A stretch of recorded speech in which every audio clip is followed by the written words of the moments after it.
Servants in Faith and Technology is using technology in creative and redemptive ways. Today, our guests will share on the promises and perils of technology for our faith communities. Please stay tuned.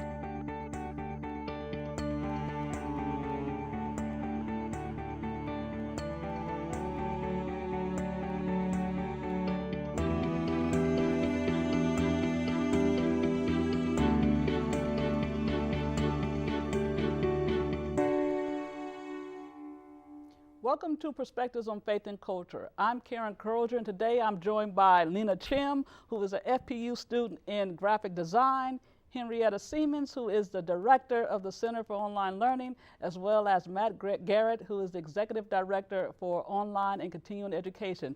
Welcome to the show. Let's get right into the conversation today. When we look at CFAT as an organization that's helping people to connect to real life situations through their virtual simulations, what ways have you helped in your experience with technology, Lena, in helping people to connect with their faith identity and formation? I feel like technology is a great platform to share your faith and also to be connected within the community. Even if you're not close to people in your community, or if you move away, you can always keep in touch with churches or like other people that you know. So you see it as a relational connection regardless of where you are in the world? Yes. Yes. All right. Henrietta, what are your thoughts on that? How have you used technology to connect in helping people to be formed in faith? I think technology provides the opportunity to connect people of faith,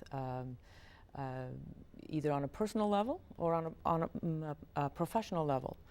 And it allows people to be in each other's space, so to speak, without necessarily being there geographically. And so the example you mentioned, I think the organization does a great job of really taking people to a place that they couldn't be in physically necessarily, and sort of sharing stories and opportunities to serve, especially for people of faith. Mm-hmm. And you, Matt?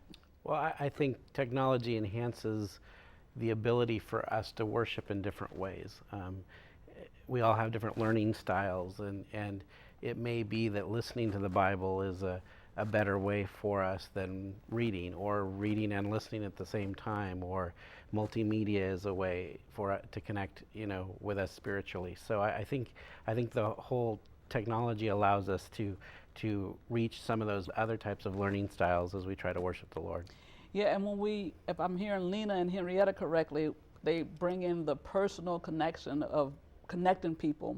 However, we live in a time and space where people are not really they're more so connected through internet or technology, and then have difficulty face to face. What do you think about that aspect, beginning with you, Henrietta, of technology?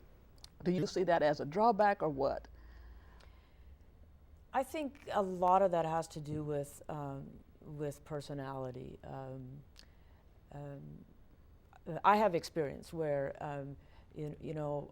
where I used to feel anxious to be in a virtual community or speaking to people over the internet. But I think with practice, there is opportunity to develop a relationship with people, especially with friends or family members. I have family members who live out of town, and so we are very much able to develop relationships and connections that are face to face, yes, but over the internet. Nina, what is your perspective on that? I think as a younger generation, there's a lot of Facebook and other social media that we use, and it can take away meaningful relationships that we have in person, and that's why some of us, even I, have been guilty of doing that. So I even deactivated some of my social networking accounts, and it can really take your attention away from God sometimes. So yeah. Wow, that is very admirable. You have deactivated some of your social accounts, so you're taking that action because you become aware of the ways that technology is not really nurturing the more intimate connection, and it becomes more of a distraction in your faith formation. Yes. Great, that is admirable. Matt, what are your thoughts as you Well, talk about the different learning styles? Yeah, I want to build on that because the distraction can distract us from the still small voice that we need to hear. In some of my research, I've been working with schools that have implemented iPads in the classroom and Christian schools, in fact.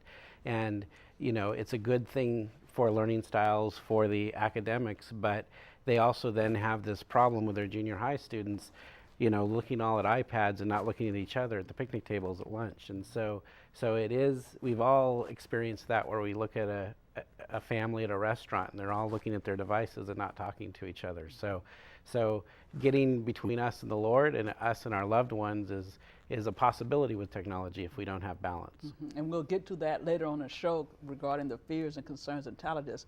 But before that, I would like to talk about what is some of your passions and excitements when it comes to doing, using technology in faith? And let's begin with you, Matt. What excites you the most? Well, it goes back to the multimedia piece. You know, my learning style is definitely audio and visual. And so there are times when I can have a much better connection to God than it just flat words on the page. And so finding ways to create video and multimedia or audio podcasts or whatever that really impact the spirit, I think is what I'm passionate about. And share more about how are you able to filter what really impacts the spirit from a universal perspective as opposed to just merely an individual personal perspective?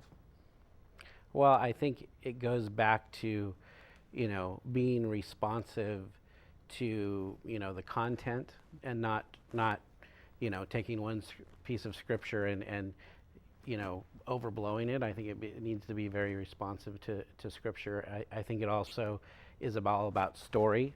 We connect with story and our hearts connect with story. And so if there's a way that you can make the scripture come alive, I mean, why are people going to, you know, Heaven is for Real and all those types of movies? It's because the spiritual content comes alive for some folks and they need that. So you know, I think the filter though is to try to be able to keep it from being such a show that you lose the spiritual content as well. So there's again that balance between what helps and what hinders.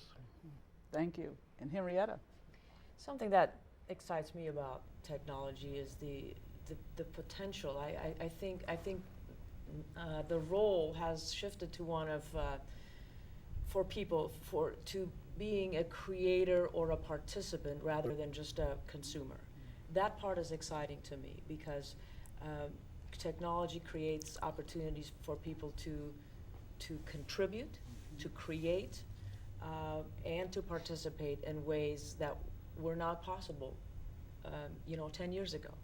And that's true in individual settings, but also I'm thinking more of a church setting where people can participate in worship, even though they may not be there in person.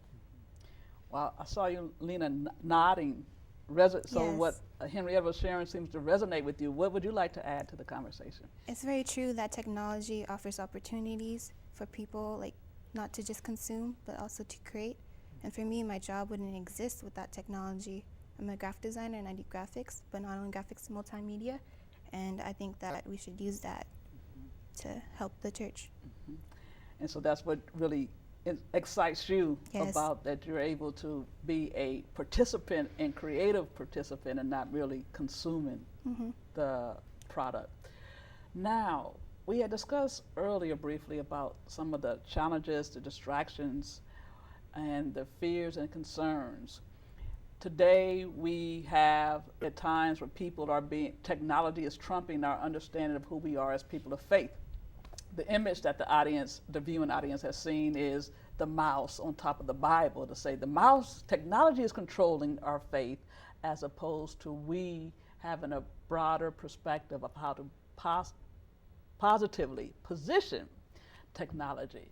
Let's begin with you, Henrietta. What do you consider to be some of the fears, concerns, and challenges regarding technology beyond what we discuss in distractions? No question that with today's technologies there are concerns. I think the easy access to technology, especially internet technology, has eliminated some or lessened some of the filtering that might have existed for children by parents. That has been removed. I think there's also a challenge that, as you mentioned, that technology can just control our lives, where we are constantly connected to our devices, and not take the time to build relationships personally, and let technology control us, consume us, and rob us of time. And I think it's really important to do a self-check and to see how much screen time do I have on a daily basis, and I think there needs to be a balance. Right, so you're leading us towards resolving, moving beyond the Yeah. fears and concerns, Yeah. and as Lena has already shared, she has deactivated herself from many accounts. Matt, what are your thoughts on the various fears, concerns, and Well, challenges? I think I would agree with Henrietta as far as the filters and helping our children learn to be able to differentiate between what's truth and what's not truth.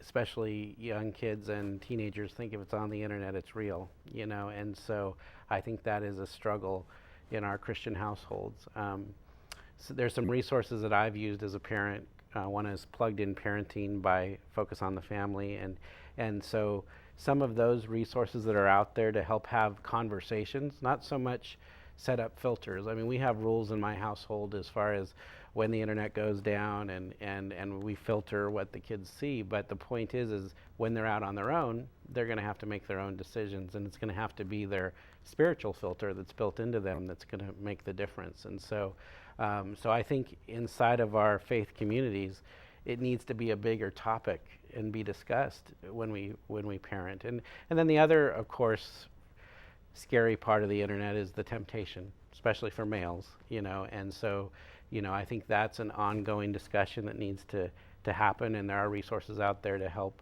you know, males have accountability when it comes to the information that's out there on the internet that they can get access to as well. Yes, you didn't name the particular temptation. Are you talking about temptations? Do you feel comfortable in sharing? What are you Well, I referring to? mean, obviously there's a temptation of pornography, but it's not just that.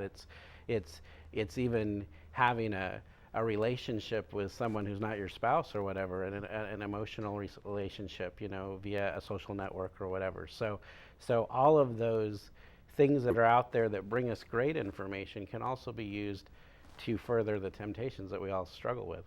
Right, and it sounds like, well, while Lena shared about the younger generation is not having more personal connections, it seems like the older generation is connecting socially with people that they shouldn't be connecting with on such an intimate way. And so we will take a break, and when we come back, we will hear from Lena concerning her perspective regarding the challenges, fears, and problems of faith communities and technology. We'll be back.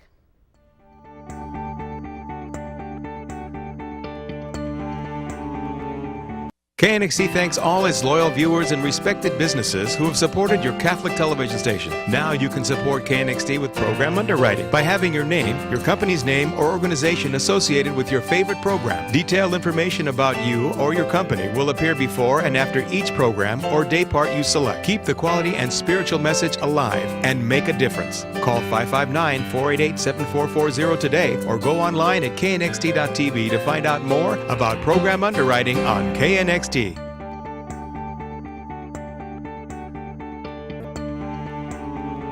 Welcome back to the show, and I'm joined by Lena Chim and Henrietta Siemens and Matt Garrett as we talk about faith and technology. Lena, before the break, we left off identifying the various fears, concerns, and challenges for faith communities regarding technology. What are your thoughts or feelings on the topic? I feel that technology is something that can be used for very good. It has very good instrumental value, but it can also be something that people can use to twist and corrupt you in a way, like how Matt was talking about pornography and how some people use social networking to connect people that they shouldn't be connecting with. I feel that on the internet, it's very easy to just be desensitized to what you see and become dependent on it and not really just ignore what you're seeing sometimes. Because you have Twitter, Instagram, and Facebook, and you have friends that may post things that you don't necessarily agree with, but you're still following them.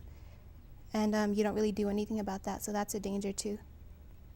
Wow, that is a very deep thought of how we become desensitized through technology and media, because we are committing to something that we don't agree with, but we don't have the voice or don't know how to take the step to say, no, I cannot continue to follow you on that. So that is huge. Thank you for raising that, Lena.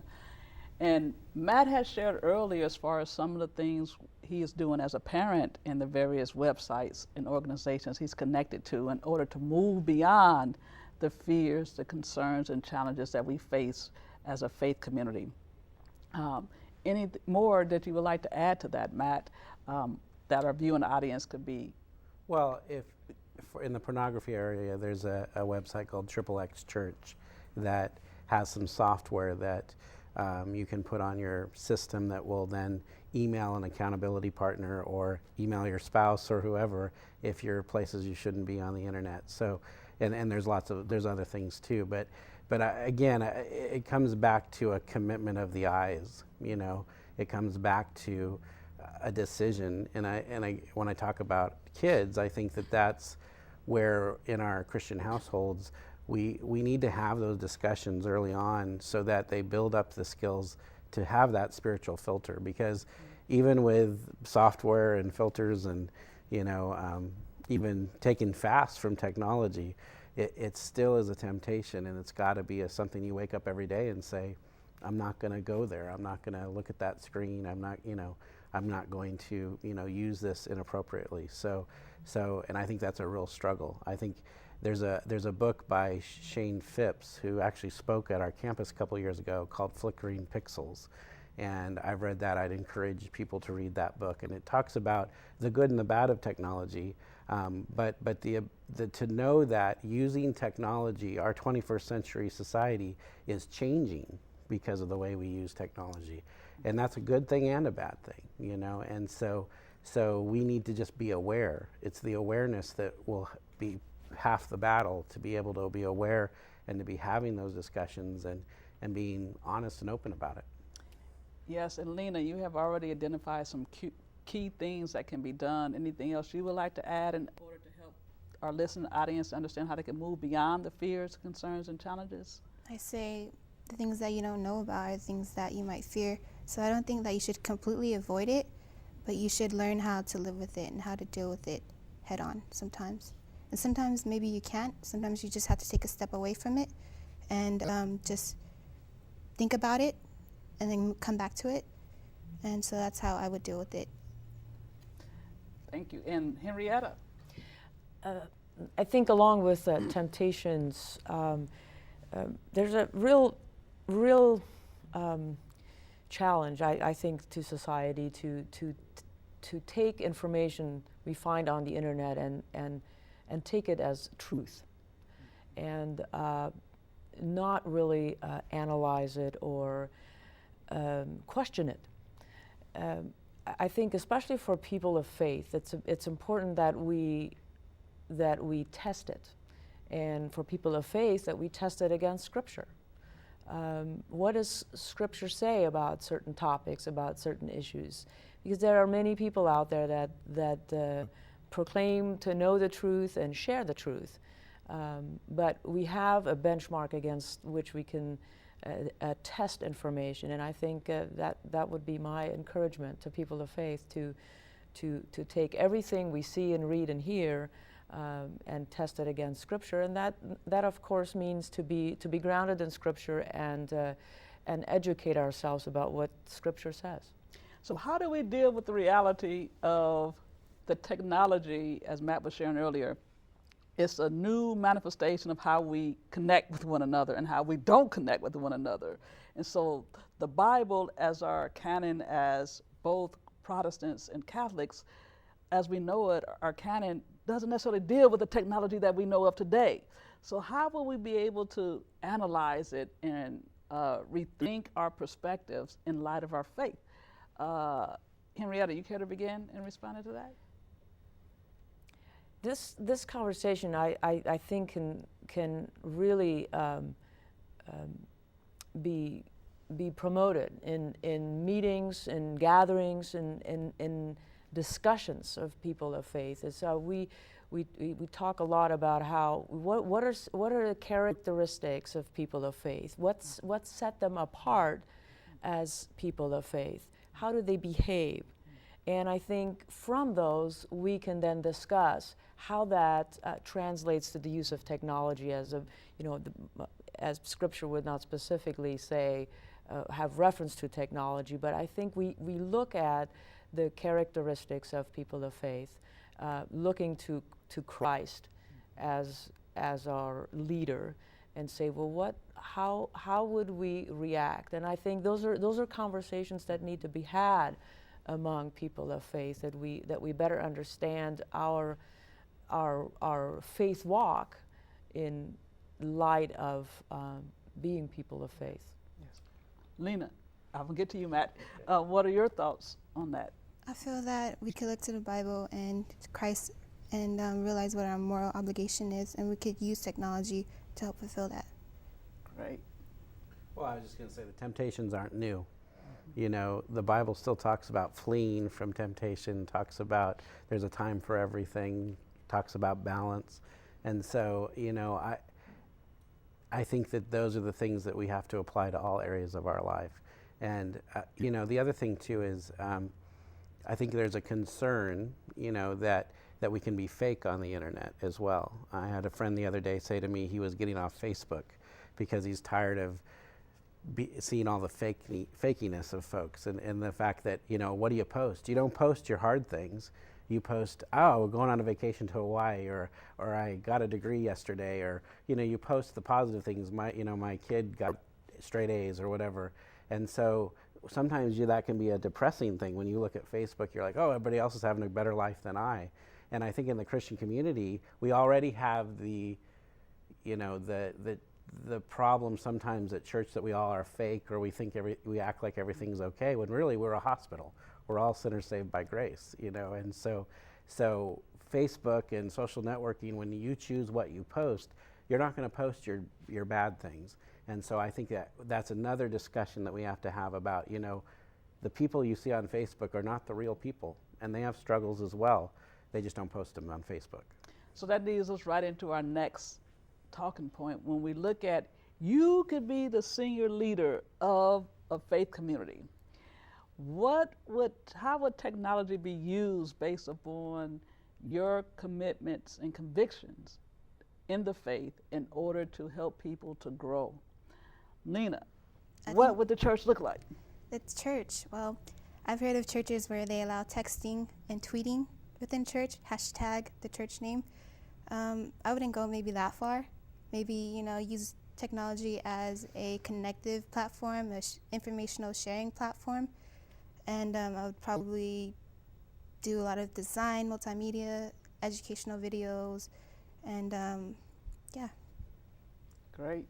Henrietta? I think it very much depends on what a church is comfortable with. But technology is not bad. I would say if a church is comfortable with using technology, use it. Use it to connect people, and use it intentionally to help people be full followers of Christ. And use it to assist people, model good uses of technology within the church, within certain groups, and then also have discussions in different groups about how technology affects our lives and how it can be used. I think again the option or the possibility for young people especially to become contributors and use their gifts in creating and using technology, especially in the area of media, is just a great opportunity to serve and to participate and to share. I want to follow up with you on your good uses of technology and modeling. I think that's a crucial point. Can you give some key examples of what are modeling good uses of technology in the faith community, and what are some bad examples in your opinion? Some good uses could be we may not be comfortable with someone texting during a service, and that again depends on the setting and on the culture of a particular congregation. But if it's encouraged, we might encourage it in the area of texting in response to a discussion, or perhaps taking a vote on an issue, sort of like audience participation that allows everyone to participate. Right. So I'd say that would be a positive model. Okay, and I'm going to have to ask Matt to share his thoughts on. Well, I think it goes back to storytelling. You know, I think that the media or the technology can really enhance the story. And when that's done in an appropriate way, when it's not to distract, not to I think it can really touch people. In fact, when this airs, we'll be having a conference at Fresno Pacific on digital storytelling. And I think that that's a very important thing, that, you know, that we continue to have and produce graphic artist students and communication students that can tell good stories, because that's really what it's all about. Yes, and so I would like for you, in 30 seconds or less, to share what would you like for the viewing audience to take away. We have shared a lot of different ideas, our passions, and the promises and perils regarding technology.